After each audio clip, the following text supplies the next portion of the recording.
Good morning, friends. Today is the auspicious day of Mahanavami of Durga Puja, and in this special day we have a guest speaker, Professor Balaji.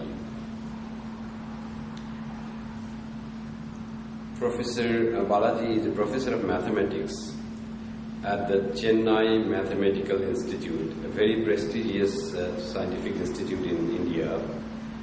He has been the fellow of Indian Academy of Sciences, and for his research in excellence in research, he was recently awarded J.C. Bose Research Fellowship. He is a seeker of spirituality and a seeker guided by Sri Aurobindo's yoga. He has a lot of study of Vedanta and yoga to his background, and he is very closely connected with the Ramakrishna ideal. He was initiated by a Ramakrishna monk, the senior monk Swami Ritajanandaji of our order, when he was in Paris. So it's short bio, when I asked from him, he must have a lot of his biobeneficence to his scientific, when he gives scientific talks or seminars. But for us, he has kept the minimum. This much I know about him. More of his knowledge of Vedanta and yoga, we will listen. Today's topic is some aspects of yoga in the Upanishads and the Gita. Professor Balaji.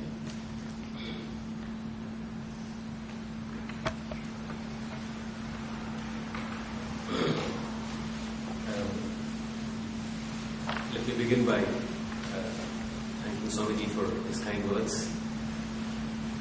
It's a privilege and a grace to be able to speak in the presence of Sri Ramakrishna on the yoga in the Upanishads and the Gita.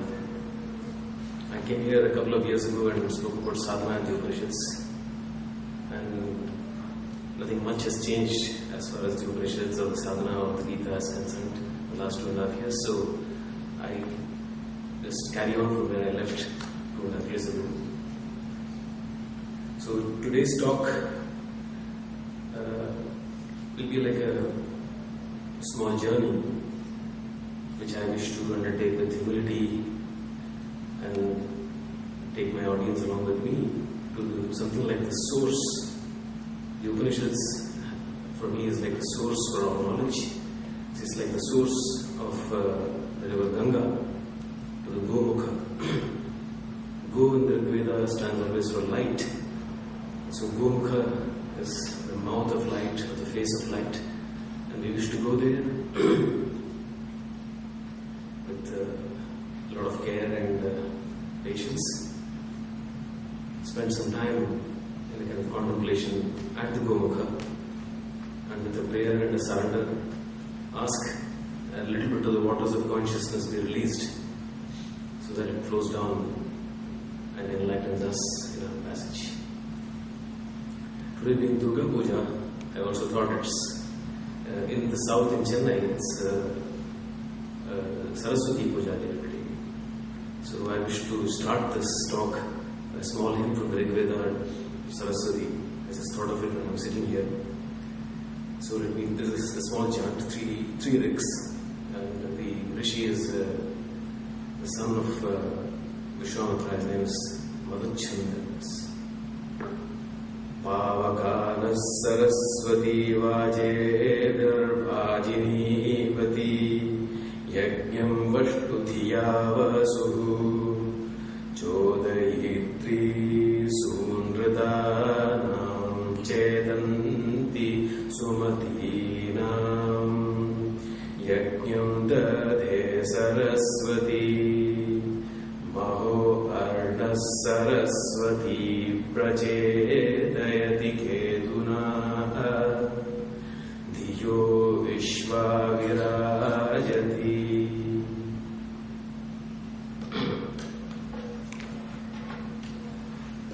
I had written something for the talk today. So what I wish to build on today are a few definitions of yoga given in the Upanishads and the Bhagavad Gita.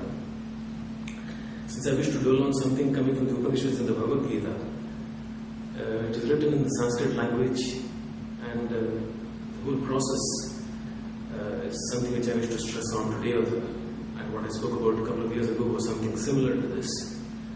The idea is to listen to the Rishi of the Upanishads. So the sadhana itself is carefully listening to the Rishi. That's what I meant by saying, I travel to the source. We sit at the feet of the Rishi in humility, allow the Shruti, which comes from the Rishi, to come into our heart, into our being basically. We go by the hypothesis that the Shruti, the eternal Shruti, is present in every individual. Ishavasya midam sarvam, in that sense. So the Shruti is already present in an unmanifest state within the heart of the individual. We go to the Rishi, allow his words, his Shruti, to come into our system, our heart, and awaken the already existing Shruti within us. The whole idea is to set ourselves to vibrate along with the Shruti. So this process is a gradual process. So you allow the Shruti to come into us, into our being, and then with patience try to vibrate. Initially there is always a lot of obstruction. There is a lot of samskaras, coverings, distractions. So the initial vibrations are a little clouded. It's not always that one really comprehends what is coming from the Shruti then. But this process is a long process. One has to do it with care. One has to do it with a lot of patience. So we sit with the Rishi then and repeatedly try to do this. And follow basically the intuitions that come out of listening to the Shruti. And the whole idea is to take this Shruti along with us in every walk of life. Make it a kind of a smarana, a kind of a smriti, a remembrance of this repeatedly. So as a particular theme is taken up, and then it is made our companion through our life, for a short passage or a longer passage, depending on the depth of the particular hymn that we wish to take up. And then slowly it starts revealing itself. And a process of meditation, not only during the meditative times, but also during our walks of life, accompany us along with the Shruti, and the mantra and the Rik reveals its contents to us. That's the process. So the definitions that I wish to dwell on today are brief, in the style so natural to the Vedanta, but although they are brief, they bear in themselves an ocean of vibration, an ocean of power, and a force of impulsion. So when I spoke about Jodhi, Tri, Sundra, Dhanam in the Saraswati hymn, we wish the Shruti to impel not only our minds, our consciousness. That's why I said we go to the Gomukha and wait there for the waters to be released. Often one feels as if the Rishi is really using his Rik, which is a poetic quantum of energy, embodying light and sound. The word Rik itself means both light and sound. So the word Swara also comes from the root Swar, which is sun, and Swara also stands for sound. So Rik is a package of light and sound. It's a substance of the highest. The idea is to drive us along the path more and more into the cave of one's heart by means of the mantra. So it's a process by which we enter our system, using the mantra as a means. And the Rishi really intends, when he writes, whether it's the Upanishads, which is a little philosophical, or the Rig Veda, the whole idea is to lead us to the core of our being. So Rig Veda says very beautifully, state upon state is revealed, covering upon covering awakens to knowledge, till in the lap of the mother one wholly sees. That's how the Rig Veda puts it. This is in the 5th mandala of the Rig Veda by one of the Rishis, Atris, the family of Rishi Atri. So let me begin with the Kathopanishad today. So this is in the chapter 2, 3.11. So hopefully I'll send the manuscript of this talk to Swamiji with all the references, and anybody who wants to check it out, compare it with other translations, it's a pleasure to find out what somebody has to find out from these things. So it says, Tam yogamiti manyante sthiram indriya dharanam apramattas tada bhavati yogo hi prabhavapyayo. So I am really interested in the phrase that says yogo hi prabhavapyayo. This is a definition of yoga that comes in the Kathopanishad. I want to take this definition because it's a little abrupt, a little mystical. It has been translated by other people in different ways. I'm going to go by the process that I initially indicated. I want to listen to the Rishi. I want to allow his word to come and vibrate with my soul and allow my intuitions, my Shruti inside me with all humility to merge in the Shruti. Let my ego and my personality and my intellect go back a little bit.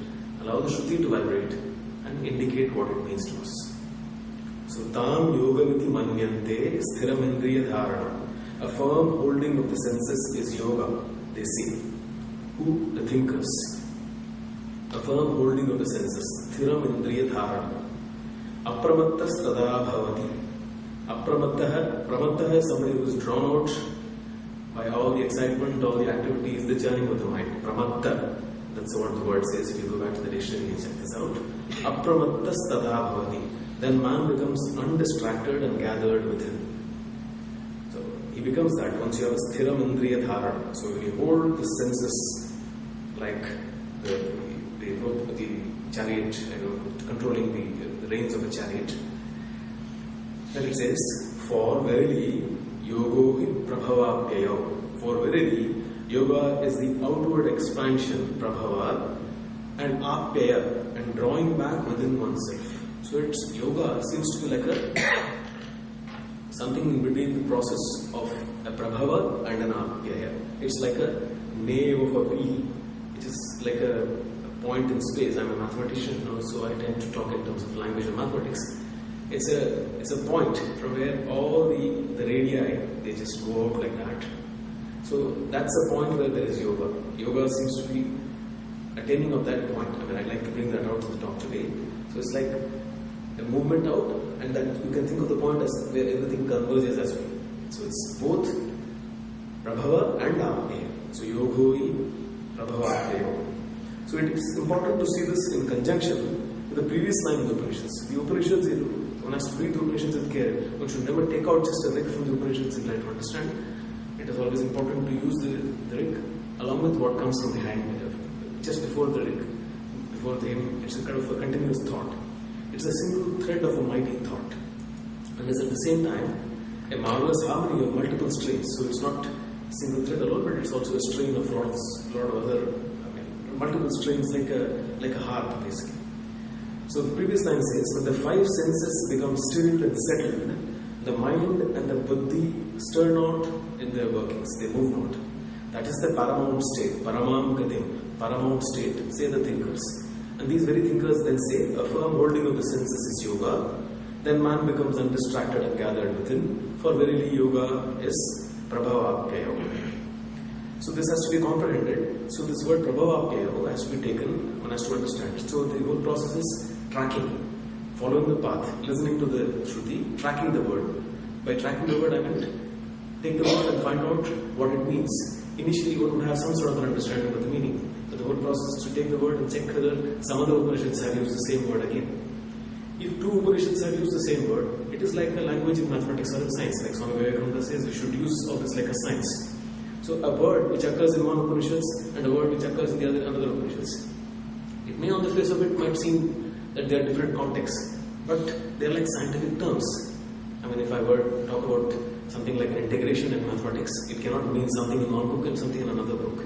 So if I use the same principles, prabhavapyayo, when it occurs in Kathopanishad or in another Upanishad, must mean something very similar or almost the same as a technical term. This is used as a technical term for the practice of yoga. So I go to the other Upanishad, which is the Mandukya Upanishad. And there this word again occurs in a very beautiful way. Mandukya Upanishad is a small Upanishad. It's about the consciousness and the sleeping state and the four states reaching to the Turiya. So this is the four states of existence reaching to the fourth, the ultimate stage, which is the Turiya state. And the Prajna state, Prabhavapyayo was mentioned, and this is how it goes. So in the cosmic sense, the Mandukya Upanishad talks about it in the cosmic sense, Katha Upanishad is talking about it in the individual sense. So you have to understand it in these two senses. In the cosmic sense, this can be understood in terms of two phases. The expiration and the aspiration occurring in each cycle of existence. In each cycle of existence, there is a breathing out and a breathing inside. When you say expiration, it's breathing out. Aspiration is a breathing inside. So it says, this one, Prajna, is the Lord, Ishvara, of all this manifestation, Sarvam. He is omnipresent. He is the inward governor, Antaryami, who, residing at the very center of being, regulates and governs and controls all the faculties corresponding to the being's various states, while himself being actionless in the fullness of his principal activity. He is the womb, the source, he is the yoni, the matrix or primordial root of all that exists, at the same time as principle or first cause of all that exists. Then it says, he is the Prabhava and Apyaya of the universality of beings. So Brahman is described as Prabhava and Apyaya in the Mandukya Upanishad, and we spoke about yoga as Prabhava Apyaya. So we'd like to understand this together. So this word has occurred here also. So the mind is, whether we like it or not, is our basic tool in all that we do. I mean, whether we want to do mathematics, physics, chemistry or sciences or perform yoga, mind is a starting tool. Of course, the mind is only like an errand boy. I mean, it is usually sent out on errands by our emotions or our buddhi. If you allow the buddhi, the true heart, to govern the mind, then it goes and picks up the right stuff. Otherwise, it picks up stuff which are sent out by the emotional being in us. So the mind, which happens to be a principal means of sadhana, is in its normal state turned outward, pravritti, and hence dissipated, because it's drawn by the senses. That's why it says sthiram indriya dharanam. We want to hold it back.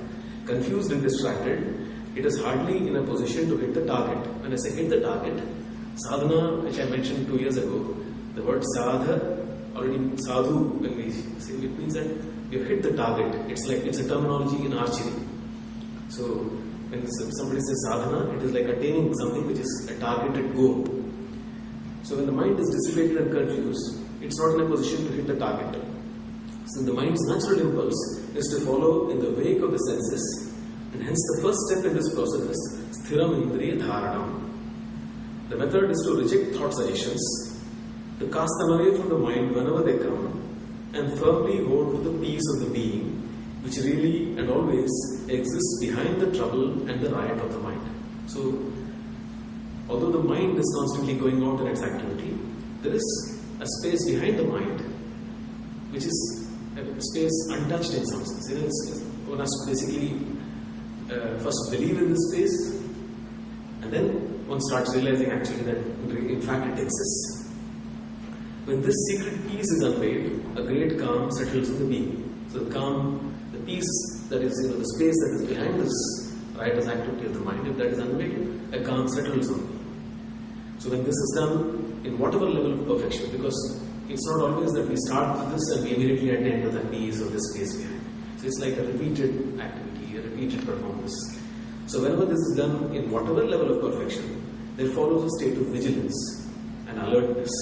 So sometimes people translate apramatta sada bhavati as when you attain a state of vigilance. So this apramatta is therefore gives you an alertness. So you always catch yourself allowing your mind when you see your mind going out. So a state of vigilance comes in, the state of being gathered within. It is a poise when there is a stepping back as it were. So the whole thing is a repeated stepping back. Because there is a pravritti, there is a movement of the mind going out, there is a stepping back. So it's a pause when there is a stepping back as it were, when we view the movements without participating. The participation is like going out and eating. Going out and constantly eating on everything that one sees is a participation.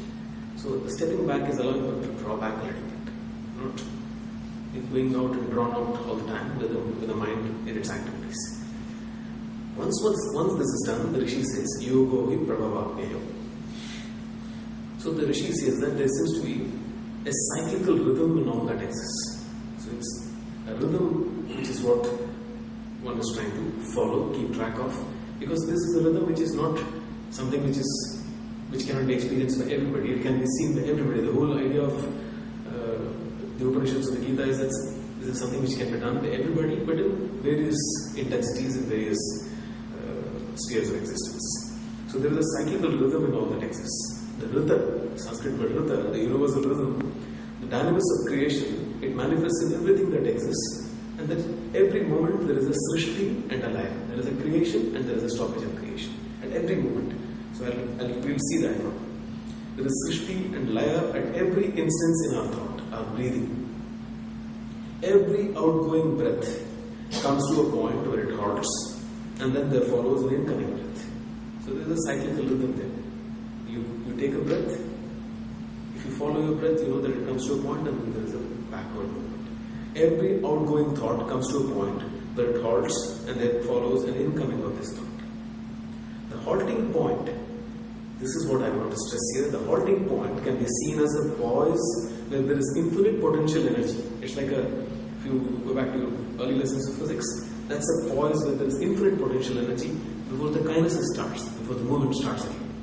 The halting point can be seen as the pause where there is infinite potential energy, and it is that moment before the kinesis begins, before the dynamics begins. So this rhythm, this oscillation, and this repetition of this moveless point pervades our existence. We can follow it in our breath, we can follow it in our thought, we can just about follow it in every activity that we do. So the Rishi says, if you are in a state of alertness, in a state of being gathered within, you can actually watch and perform this yoga at every point of existence, at every moment of existence. So this rhythm, this oscillation, pervades our existence. In varying amplitudes, the cycle repeats itself. In sleep as in waking, in day and night. So when one is going into sleep, if one is aware and conscious, there is just a point when there is a small tipping over into the sleep. That point, if one can stay there and poise oneself there, that becomes yoga. In sleep as in waking, in day and night, in rest and action. When there is an action, there is a poise, there is a rest, and then there is yet again an action. All is a constant condensation and a dispersal. Every moment there is a condensation, there is a dispersal. So the whole idea is to come to that point of joining. Yoga is yuj, coming from the word yuj means yoking, joining. So yogo hi prabhava prayo. Yoga is really this juncture in the sandhi. Sandhi is a point of turning point. So we talk about sandhya vandanam, or we talk about the transition times in the day when meditation is best done, whether it's the early morning or the evening. So those are the points, the junctures, the sandhis. In the mathematical term, it's a point of inflection, something like this. So in this state of apramattaha, where one is gathered within, when we pause ourselves in this joining, there is, as it were, an enduring of this instance. When you pause yourself there, it's like a moment, but the moment starts expanding in a state of calm. Repeated visitation to this point allows this point to expand. It's like an enduring of this juncture. Yoga lies in the repeated experience of this voice. That is what yoga is. So this recurs at every level of our evolution. It's not something that we have done and we have understood it in the red cement. But it says yoga hi prabhava is a repeated evidence.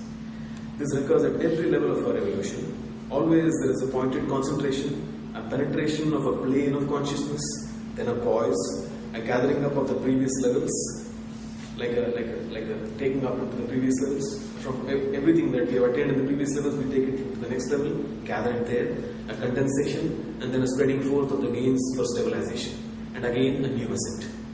So the Rishi Madhuchandas again says, Yat sano vasanam aruhat bhuri aspashta kartham. As one climbs from peak to peak, there becomes clear to the view the much that still needs to be done. So it's like a growing, an ascent each time. And again a new ascent. So yoga hi prabhava prayo. So this is what it means. State upon state is born, covering upon covering reveals itself, till in the lap of the mother one wholly sees the required essences. So the harmony of the ordered world is one of contrary tensions, like that of a harp or a bow. We'll come back to this, the simile of the bow very much in this talk today. So the harmony of the ordered world is one of contrary tensions. So it's in the juncture of these contrary tensions that one can experience yoga. That's what the Kathopanishad says. So now I'll take a leap from the Kathopanishads into the Bhagavad Gita. So what makes us take such a leap? Well, I would say following the intuition, following the Shruti, listening quietly within our heart, and then something leads us to this. In fact, I was led to the Yoga hi Prabhava prayo from the Bhagavad Gita. So I was reading the Bhagavad Gita. There is a very common phrase in the Bhagavad Gita, everybody talks about it. And I wanted to understand it. And one is trying to understand with an attitude of surrender, one is led to something else, and you just trust your intuitions and just keep following it. So the Gita says, Buddhi yukto jahadiha ube sukrita duskrite tasmad yogaya yujyasva yogah karmasu kaushalam. So it says, Yoga karmasu kaushalam. So this is the standard phrase. Yoga is skill in works. So there is this definition called yoga as skill in works, and somewhere in the Upanishad it says yoga hi prabhava. Yoga is really prabhava and apya. One would like to understand these two together. So the word kushala, which Bhagavad Gita uses here, is rendered in English as skill, and it's very, very apt. Every word becomes your friend when you develop the Upanishads. You start learning everything that happens there. So you want to see the commonality of the languages, the Indo-European roots. And this is one way of doing it. There may be a million ways of doing it. This is the way the mathematician does it, I guess. The word kushala is rendered quite aptly by the English word skill. And what is the word skill? It comes from the root skilja. This is Icelandic, which means cutting, dividing, discernment, discrimination. That's what skill means. So skill allows you to discriminate. One tends to think of skill as something like a dexterity of the limbs. It's not that. It's actually a mental state. So thus the skill alluded to here is in reality a deep wisdom of a rishi. What is this wisdom of the rishi doing? The rishi is fashioning a hymn. Most of the time the rishi is creating a hymn, because the power of the word is, once he creates it, it goes into the world of existence and stays there forever, reverberating in consciousness, participating in existence, changing people's minds, consciousness. So it's like something which forever exists. So the Rishi's skill is in fashioning the hymn. So that's what they say. Fashioning the hymn is the word they use in the Rig Veda. It's like the carpenter's hewing or something. It's like a skill, therefore. So whether like the Rishi fashioning his hymn, or for cobbler, fully immersed in his shoemaking. I have seen cobblers who are yogis, who are just there, just completely in the act that they do. See, the cobbler in the shoemaking is as much a rishi as in fashioning a hymn. And this is not the mere dexterity of a worker or the cunning of a politician. That's not the skill that we're talking about here. This is the deep wisdom of a rishi. So how does one attain to this skilled voice? This is yoga here. Yoga karmasu kaushalam. So Gita says, Buddhi yukto. So Buddhi yukto jahadiha. So Buddhi yukto is yoking yourself to Buddhi. Yukta, the word is yoking. So linking yourself to Buddhi. What is Buddhi here? Buddhi is the intellect coming from the root dhi, which is inspirational thought, and which gives to its possessor, the one who is in control of the Buddhi, a rare insight into the realm of divine functioning. So Buddhi, its seat, where is the seat of the Buddhi? It's not in the brain, it's in the true heart. So the heart, it's not the physical heart, but the organ of true knowledge. So that somewhere, Ramana Maharshi talks about it as the right side of your chest. Sometimes you can see it on the left side, sometimes it's maybe no side, but it's deep within us. So it is the true heart. And seated in the center of this heart is the Angushta Matra Purusha, the one whose can be measured as the size of a thumb in some sense, as a finger. That's what it says in the Upanishads. So Buddhi Yukto Jahadiha. So this excess cerebral activity which I spoke about needs to be reined in to reach the state of Apramattha. That's what we said there. Once you reach the state of Apramattha, you can yoke yourself to Buddhi. So Buddhi Yukto, I jump from Kathopanishad. So you can yoke yourself to Buddhi to come to this Karmasu Kaushalam by coming to this state of Apramattha. Then one is yoga, which is skill in works.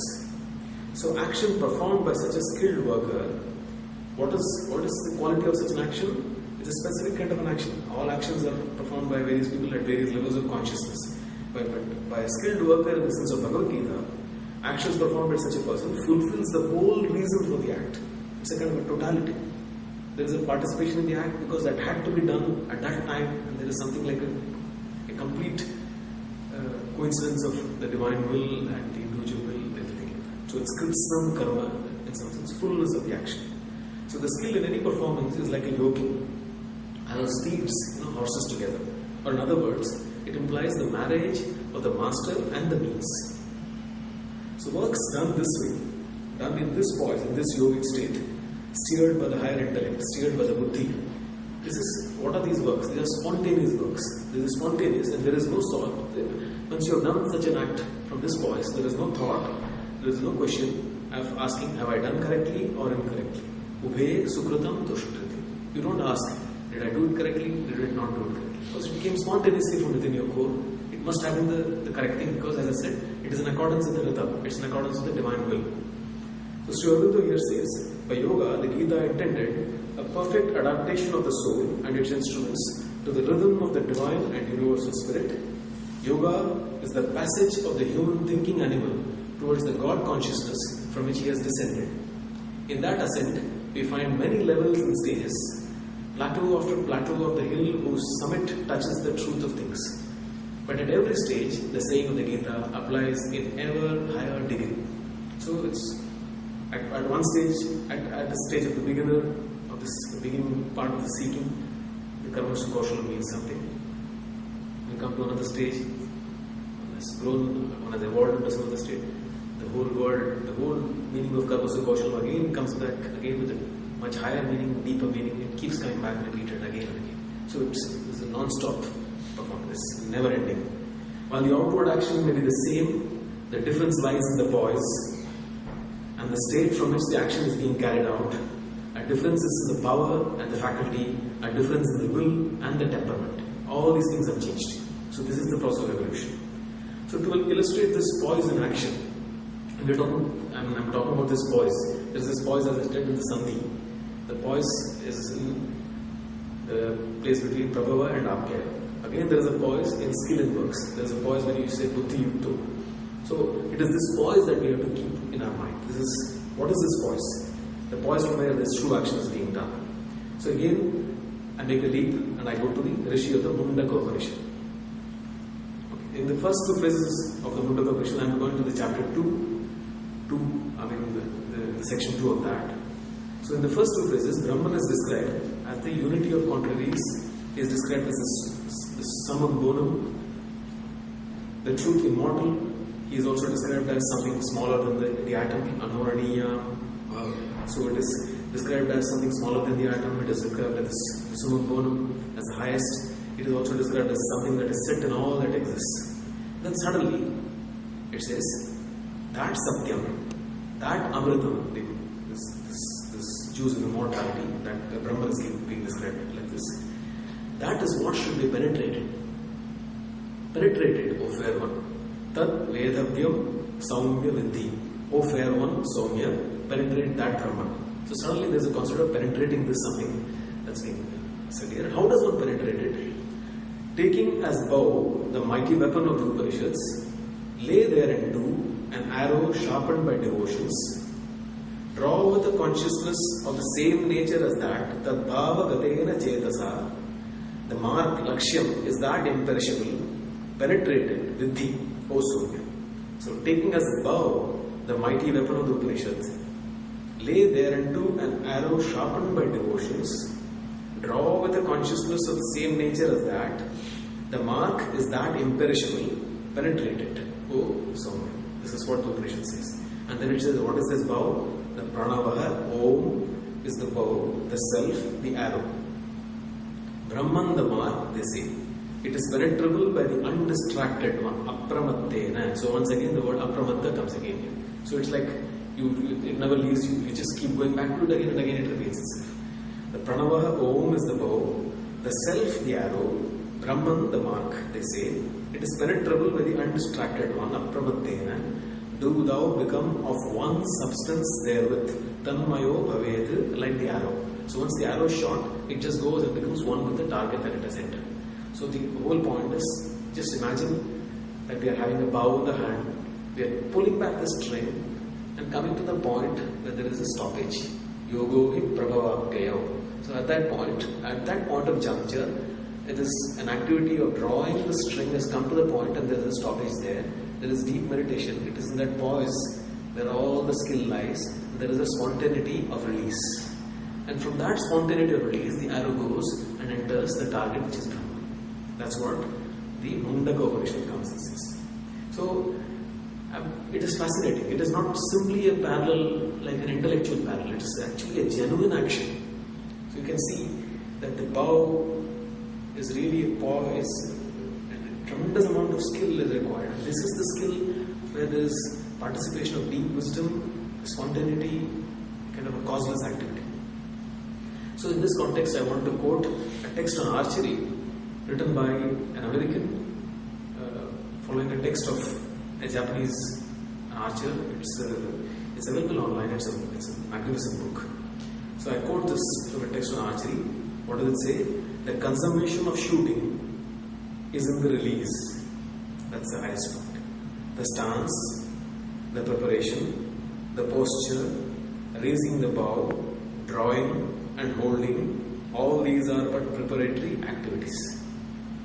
Everything depends upon an unintentional, involuntary release, effected by gathering into one the whole shooting posture, the state in which the release takes place of itself when the archer's breathing seems to have the mystic power of the syllable Om. At that moment, the posture of the archer is in perfect order, as though he were unconscious of the arrows having departed. His body feels refreshed and his mind suddenly cleared. Such a shot is said to leave a lingering resonance behind. So the sound Om in some sense is left behind. The lingering resonance, he writes, goes on and on, unbroken like a silken skein, like a silken thread. I mean, it's unbroken like that. The arrow moves, and moving as quietly as a breath, and indeed almost seeming to be a living thing, when it actually goes and enters, penetrates the ground. So this process of drawing the bow, pausing yourself at that juncture and release is yours. All this process is what I meant by saying Sthiramindriya Dharanam Pramattastada Bhavati Yogo Hi Prabhavapayam. So there. Or it says Buddhiyukto Jahadira Ube Sukrutam Dushkrute. So this is yoga. Yoga Karmasu Kausham. So that is where again yoga is. So the actual release of the arrow is like that of one in deep meditation, whose passage from dhyana to samadhi, from contemplation to rapture, takes place spontaneously. It's not prepared, it's a spontaneous release, as it were. And as it were, it's kind of uncaused. Ahayatuka. That's what Sanskrit words are quite beautiful. And what is the beauty of Sanskrit? Because it stays with you. Once you listen to it carefully, it becomes your companion in your life. So when released, by one poised in yoga, the arrow, like a bird homing to its nest, will find its goal. So the whole idea is not to hit the target. The whole idea is to come to that poise of being in yoga, releasing it. Hitting the target, in fact, should be a result of one's state of mind, an evidence rather than the cause of a spiritual condition. That's what hitting the target is. So this hitting the target, one need not actually practice archery. It could be in every action that we do. I mean, it is something that repeats itself. As I said, every cycle of one's existence, we can see this happening and we can see this whole process going on. So Kaushalam, Yoga Karmasu Kaushalam. So Kaushalam is intuition, not just what do I mean by skill here, is intuition, conceptual thought, discrimination, force of impulsion, and the dexterity of the limbs for the final execution. It's a combined thing. So there is no looking down on the action of the cobbler or raising the action of the rishi to a higher state. The totality of all this, the integral personality that one develops by taking all these actions together, it is there somewhere lies yoga. So when in yoga, works are done this way. When works are done this way, the Upanishad comes and says, Na karma lipyate nare. So one might think that if you do intensely a lot of works, it might smear, it might leave a residue on your personality. So kurvannevaiha karmani jijivishe chatam samaha evam toina anyate dosti na karma lipyate nare. That's what Upanishad says in the second line. It's a beautiful line. It says, you should wish to do works for 100 years. Kurvannevaiha karmani. Works done in a certain fashion. In what fashion? In this fashion. Being poised in yoga. It also says Tirantaptena Vunjita Magadatasya Svatam. So I'll not, maybe 2 years later when I come again, I'll continue on that.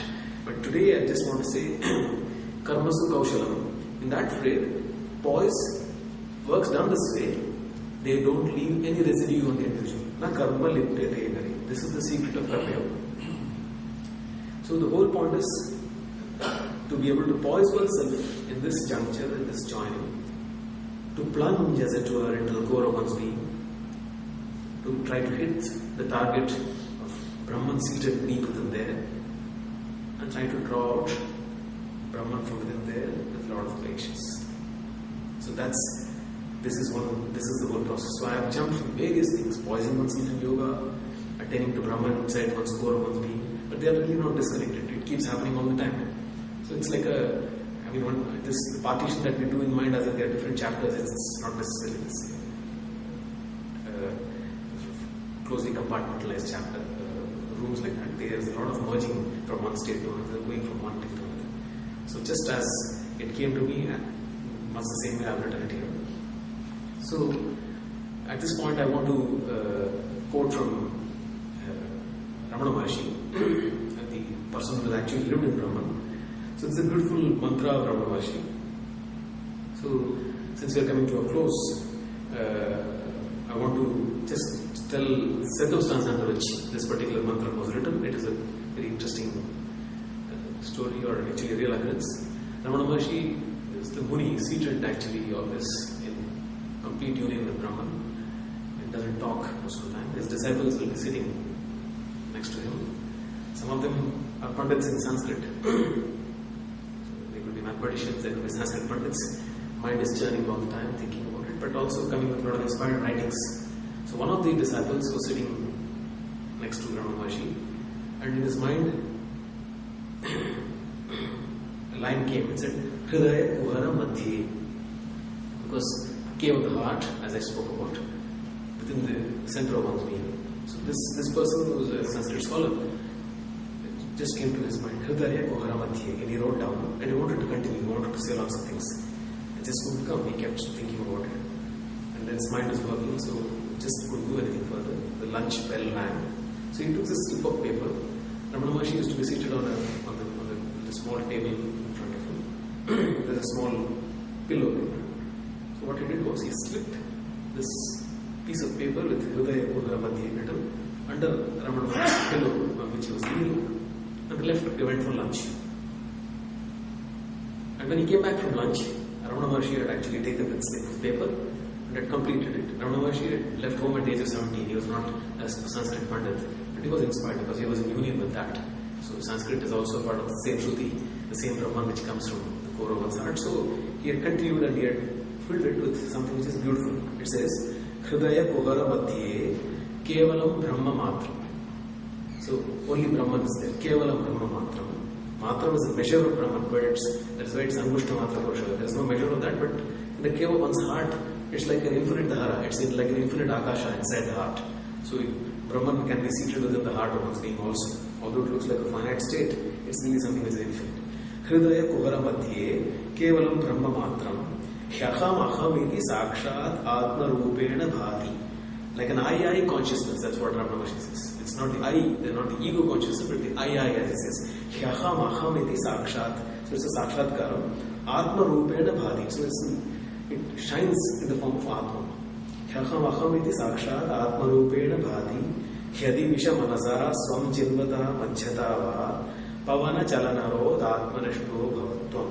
So Pavana Chalanarod, he says, by the stoppage of one's thought process or one's breath. That is the juncture that I spoke about there. Yogo Hiprabhavapyayo. Pavana Chalanarod Atmanashto Bhavatvam. You can attain the poise of Atmanishta by this, coming to this juncture of this poise of Pavana Chalanarod, where the stoppage of breath takes place. So it says, Hridaya Kuhara Madhye Kevalam Brahma Matram Hyaham Aham iti Sakshat Atma Rupena Bhati Hyadi Visha Manasa Swam Chidvata Majhatava Pavana Chalanarod Atmanishto Bhavatvam. That's what Ramana Maharshi says. So with this, the pranams to Sri Ramakrishna, I close this talk for today. Thank you very much for listening.